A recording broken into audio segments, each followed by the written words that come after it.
welcome back to my channel. Alright, so today's video is not one I ever anticipated on making. Wasn't even sure I was going to make it at first because I didn't know if anyone could get anything out of it, but then I thought about it and was like, no, there might be someone out there who's in the same position that I'm in, maybe because of different reasons, but could probably use a little bit of advice or at least feel better about their situation. I don't know, I'm making it out to be a bigger deal than it really is, but you may or may not be able to tell from the title of today's video. I am going to be talking about the fact that I had to essentially restretch one of my stretched lobes. For anyone that is new here, I have an entire playlist of stretching with Gretchen, which is basically the process of me getting to my current size of 1/2 inch. Started at 18 gauge, really tiny, got my way up to 1/2 inch. I recently had to restretch my left lobe. Now I never remember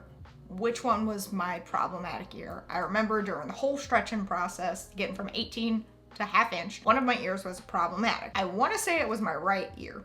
I don't remember. Could have been my left, which would explain a lot of things. Basically, over the past month, I have had to go back through kind of a sped up process of restretching this lobe. I'm gonna give a little backstory onto why I was in that predicament and how I was able to restretch it and where I currently am with it. Go back a month to November 6th of this year. That was my wedding day. My wedding day, I had this gorgeous set of plugs in my ears. Unfortunately, that gorgeous set of plugs led to some problems. They ended up tearing my left lobe some. Now, I didn't notice it during the wedding or anything like that. I noticed that they were stinging a little bit, but not terrible. I thought it was because they were a little bit heavier than what I was used to wearing in my lobes. I just assumed my ears were like, what is this? And why are we wearing this for a really heckin' long time? That wasn't it,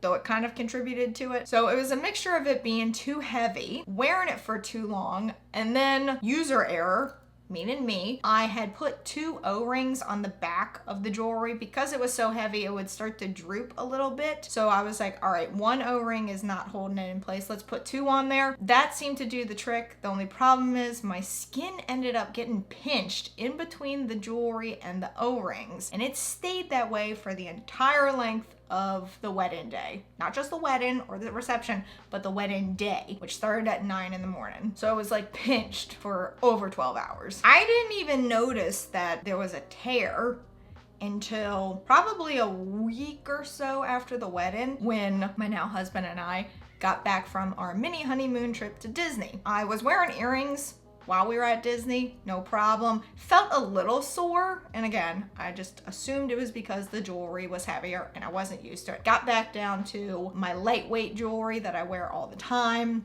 and I just figured my ear was just trying to get back to normal. And again, I noticed it was a little bit sore when I changed the jewelry, but I didn't think much of it. I didn't notice any problems with my lobe. I didn't notice any tears or anything like that. It didn't feel like that to me. So I don't even know if I had the tear at the time of the wedding or if that came from prolonged use of it during the trip. I don't know exactly when the tear happened. I just know that that was the start of everything kind of tumbling out of control. I ended up taking out the jewelry when we came back from Disney so I could see what this constant pain was. And it was at this time that I noticed a small tear, like a little cut is what it looked like to the naked eye. It looked like a little cut on the backside of my lobe at the bottom of the lobe. And so once I took the jewelry out and left it out for a little bit, this caused my lobe to swell just enough that I couldn't get any jewelry back in. So at that point I was like, all right, I've never dealt with like a rip, a tear, or anything like that on my stretch lobes. Let me leave jewelry out for a few days, kind of baby it a little bit, see what happens there. So for those few days, I decided to care for it in the sense of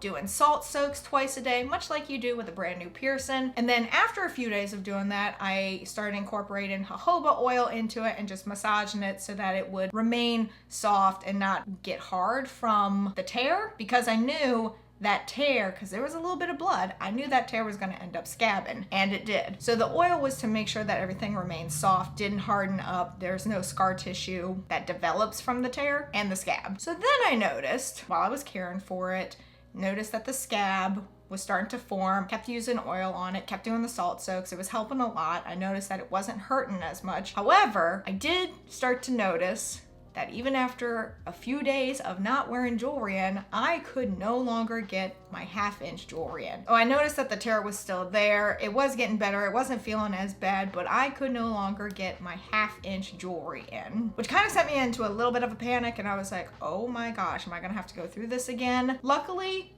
it wasn't a super long ordeal, but I did kind of have to go through it again of restretching that lobe. Like, I couldn't even get the 7/16 of an inch jewelry in that I had because I didn't stick at that size for very long when I stretched up. For anyone that is new, 00 gauge was originally going to be the size that I stopped at, but then I decided to go to 1/2 inch, but in between those two sizes is 7/16 of an inch. I think I only had 2 jewelry pieces at that size, so I couldn't even get that in. I had to go and find my collection of 00 gauge jewelry and put one of those in because 7/16 of an inch and 1/2 inch would not go in. And the main reason why I wanted to put jewelry back in was to act as a placeholder. I was noticing that it started to look smaller and smaller, and I was like, I don't want it to get so out of control that it completely like shrinks back. But this also, for anyone that is thinking about stretching up their lobes but they're afraid to because they don't know if it'll shrink back, everyone is different. But hey, I realized during this whole ordeal that mine can shrink,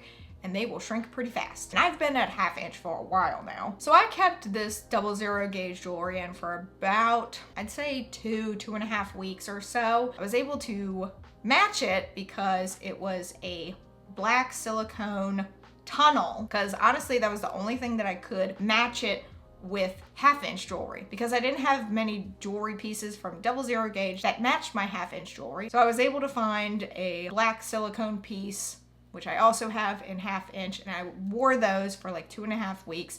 Unless I pointed it out to you, couldn't really tell the difference, but I didn't want them to be different because I felt like that would draw attention. And then during this time, I also continued to massage this lobe with oil just to make sure that the scab didn't continue to build up. And I wanted to make sure that no scar tissue continued to build up so that I could eventually get back to my 1/2 inch. Now we're at the point a month later where the tear is all healed. There's no remnants of it, no scab, nothing, doesn't hurt at all. And I am able to put back in my 1/2 inch jewelry, briefly put in some 7/16 of an inch jewelry.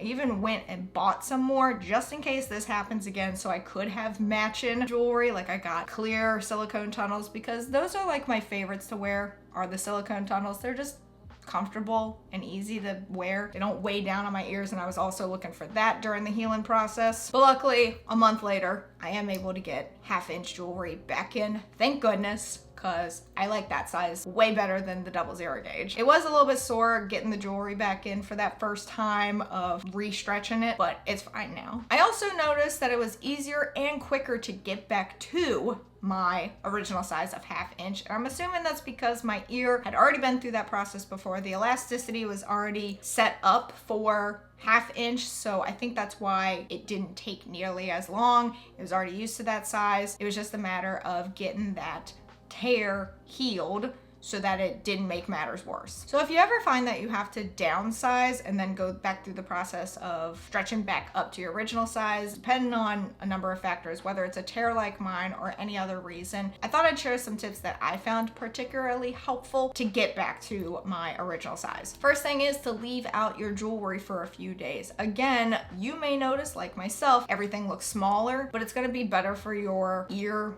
in the long run. And again, I'm just looking at lobes specifically. You can stretch other areas, but because I had this experience with my lobes, this is what my experience is like, and this is what I can offer based on that experience. So I noticed that leaving out jewelry for a few days does help the healing process, just because there is nothing pressing on that tear, rip, whatever, and it allows for it to breathe a little bit easier, allows you to clean it better, especially with doing salt soaks. You're gonna have to go back to your aftercare for a brand new piercing, do those salt soaks, kind of just let it clean up a little bit. And then massaging with jojoba oil really helped me, just because this helps avoid scar tissue building up and making matters worse, making it a little bit more difficult to restretch if you've got that scar tissue there. It just also keeps your lobe soft. And then, much like when you're sizing up for the first time, my biggest piece of advice is to make sure you go slowly. It was weird to have 00 gauge jewelry back in, but then have 1/2 inch in over here, and I wanted to get back to it so bad, but I knew that one, the jewelry was not going in, so I'd have to go slow again. There was no way I was gonna force it because I didn't know if that would cause the tear to come back or make it even worse. Biggest piece of advice is to go slowly with resizing. And even though it shouldn't take nearly as long, again, all of this transpired in a month's time for me. So even though it didn't take very long, it felt like it took very long, but it didn't. So because you've already been through the process before, because your ear's already used to it, it shouldn't take as long,